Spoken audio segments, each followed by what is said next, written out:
Hi, in this video we're going to talk about rounding decimals. The process for rounding decimals is essentially the same as the process for rounding whole numbers.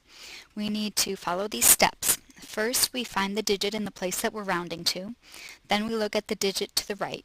If that is 5 or higher, we round up. If that is 4 or lower, we round down by keeping it the same. And then we change all the digits to the right of the rounding location to zeros, or with decimals we can truncate them, we can cut them off, because zeros at the end of a decimal do not change the value. So for example, if you think about money, $15 written like this is the same as $15 written with the 2 zeros after the decimal point. They both have the same value. So let's look at these examples. Round to the nearest tenth. 0.39.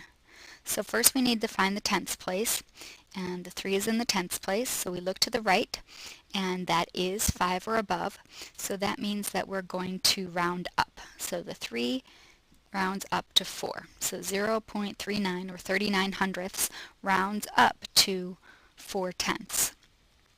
Here's another example, 3.449. So this first 4 is in the tenths place.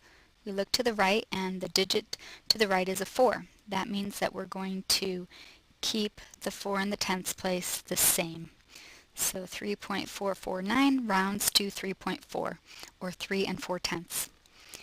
Here's another example. The 9 here is in the tenths place, so we look to the right, and that's a 5. So that means we need to round up. But the 9 is already as high as it can go, so we need to round all the way up then to 5, or 5.0. One last example. Again, we're still rounding to the nearest tenth. This 2 is in the tenths place.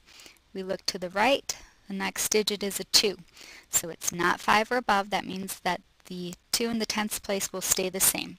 So this rounds to 14.2, or 14 2/10. So those are the steps that we follow when we're rounding decimals.